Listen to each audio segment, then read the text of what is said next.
Welcome to the Enchanted Library, where we turn the pages of books, beautiful and old, living and magical. It's time to curl up, get cozy, and join us on an adventure.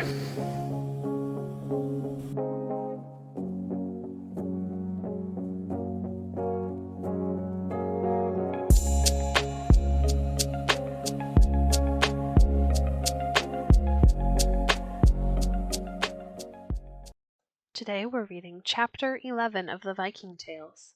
King Harald Goes West Overseas. Now many men hated King Harald. Many a man said, "Why should he put himself up for king of all of us? He is no better than I am. Am I not a king's son as well as he? And are not many of us king's sons? I will not kneel before him and promise to be his man. I will not pay him taxes. I will not have his earl sitting over me. The good old days have gone.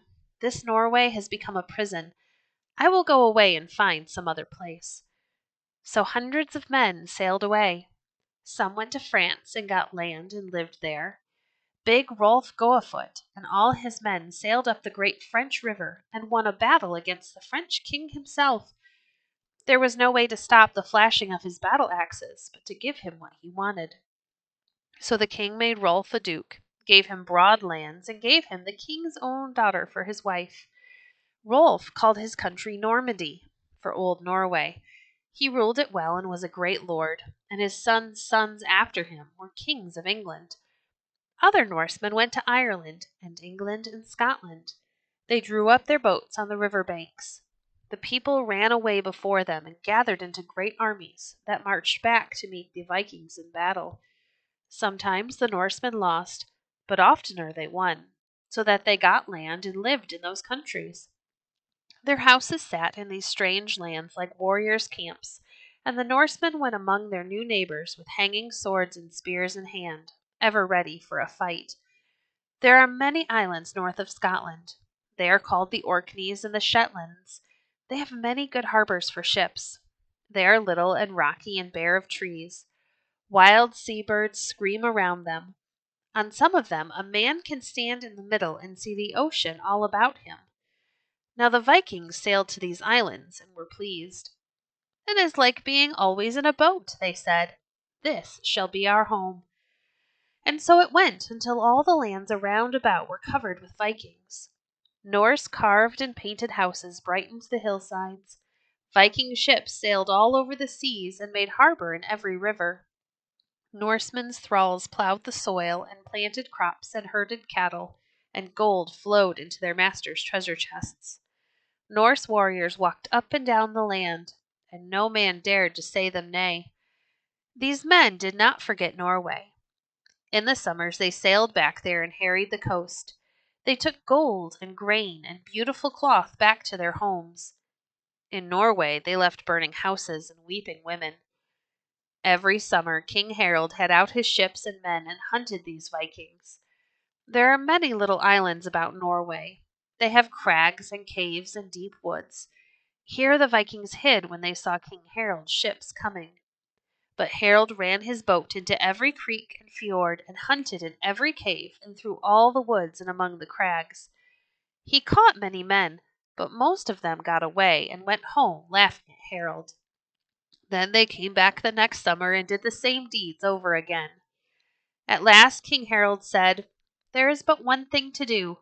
I must sail to these western islands and whip these robbers in their own homes."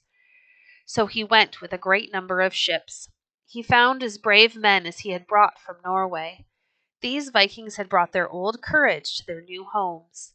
King Harald's fine ships were scarred by Viking stones and scorched by Viking fire. The shields of Harald's warriors had dents from Viking blows. Many of those men carried Viking scars all their lives. And many of King Harald's warriors walked the long, hard road to Valhalla and feasted there with some of these very Vikings that had died in King Harald's battles. But after many hard fights on land and sea, after many men had died and many had fled away to other lands, King Harald won, and he made the men that were yet in the islands take the oath, and he left his earls to rule over them.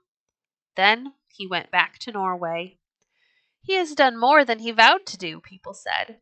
"He has not only whipped the Vikings, but he has got a new kingdom west over seas." Then they talked of that dream his mother had. King Harald was that great tree, they said.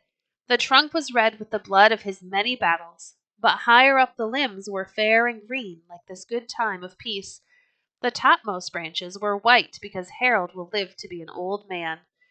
Just as that tree spread out until all Norway was in its shade, and even more lands, so Harald is king of all this country and of the western islands.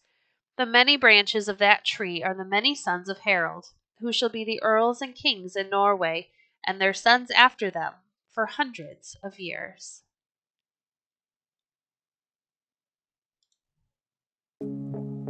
Thank you for joining us today.